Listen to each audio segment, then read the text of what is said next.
community that I chose to acquaint myself with was the community of collegiate athletes here at UK.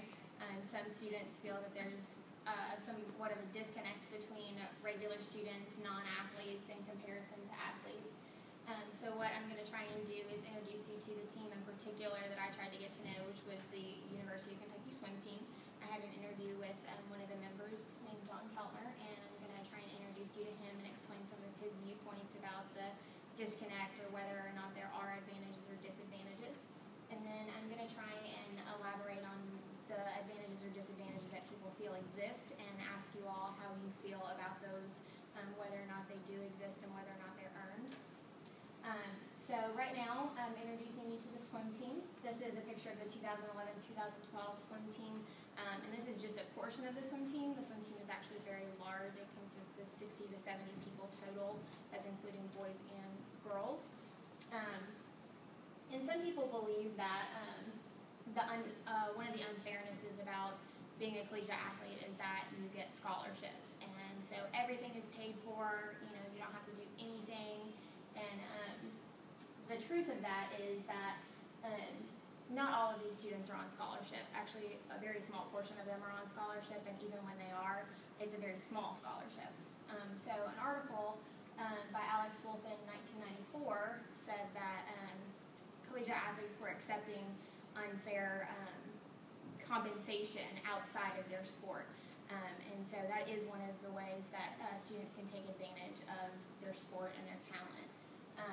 So this is John, and one of his reasons for coming to UK was on his tour here when he was visiting as a senior in high school. He really liked the atmosphere of the team. They had a really friendly environment going on, and he really felt welcomed, and that was the reason that he decided to come to UK. Some of the advantages of being on a collegiate team is that you get free food. Usually you get some sort of meal plan allowance. You have events like the Catskies, which this is a picture of. It's a yearly event that takes place at UK, and it's kind of a big deal here. Everybody really enjoys it. You get to take a day. It's really fancy. They also travel, so even if you're doing your sport at the time, you do get to see a lot of different places and meet a lot of new people that other students don't have the advantage to. Also, after college, it's a lot more likely that coming out of a sport, you're going to have more prospects than if you come out without some sort of accreditation like that.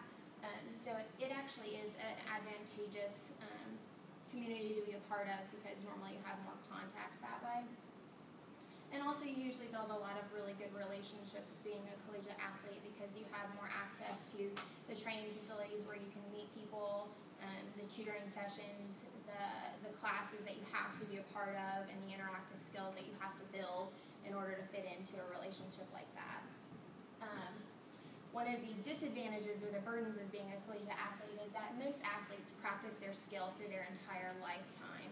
It's something that takes a lot of time, a lot of energy, and a lot of money on the parts of those families. So they do actually earn the scholarships that they're given and the place that they're put in the university. Also, it's really time-consuming considering that you have to match practice and meet schedules as well as keep up with your grades and your classes. You're actually tallied in your class to see how many times you go. You're not allowed to be absent at all. And then because you're doing this constantly, you don't have any time to make money to do anything that you actually want to do. And not all of your education is paid for. A lot of these students still come out with loans and certain things like that. So it's not as exciting as it sounds. Also, being an athlete is very stressful on your body and on your mind. Athletes have one of the highest rates of depression of all collegiate students because they're so burdened with the responsibilities that they have. So just a question to wrap all of this up is, do they receive advantages? I think that we can all honestly say that they do receive some advantages, but another valid point might be, do they earn those advantages? And I think that's something that I discovered through my research and through spending time with these people is that they really do work hard for everything that they earn. And even though some people might consider it a little bit unfair that they get certain special treatment, I think that everyone can honestly say that I'd rather sleep in on Saturday morning than be at practice or be at a meet or be traveling somewhere that's the most fun. So does anybody have any questions? Yes. Like with the scholarship money, does it vary because of sports? Like, do you think It does. I know for a fact that cheerleaders and dance team members, they don't offer any scholarships at all. None of those students come here on a scholarship. They come here because of the reputation of the school. They're given certain allowances for housing and food and things like that, but they don't actually technically get any money towards their program. And the swim team actually only offers 4 or 5 full scholarships. The rest of them are partial or half scholarships, and then there's at least 15 or 20 that don't have any scholarships at all. They're just walk-ons. So they're paying for an education as well as everybody else.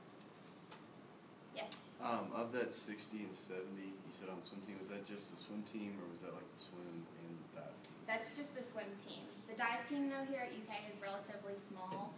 I know that in 2009 there was 6 or 7. I think now there's 8 or 9, maybe 10. And of those, only 4 or 5 are on scholarship.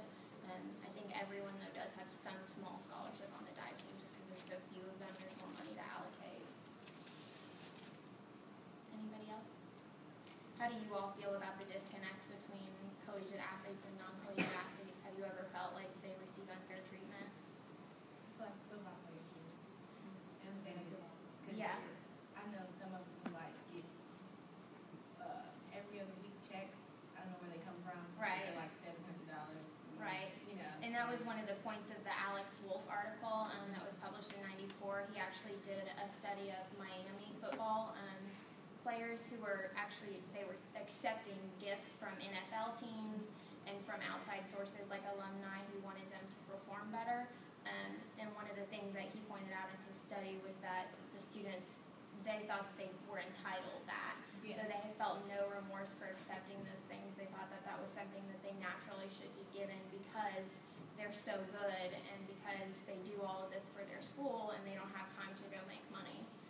So one of the things I kind of wanted to see is if that was the mindset of all collegiate athletes. And what I found was, I think it's just a difference in perception of how you value yourself and the team that you, and the school that you play for or you participate for. Because I think some just take it to the advantage. Exactly. Because like, they just, so to me, some people don't deserve it because half of them don't even go to class. Like, Right. They just, I'm on scholarship, so hey, I can do what I want. I'm just gonna get the money, so.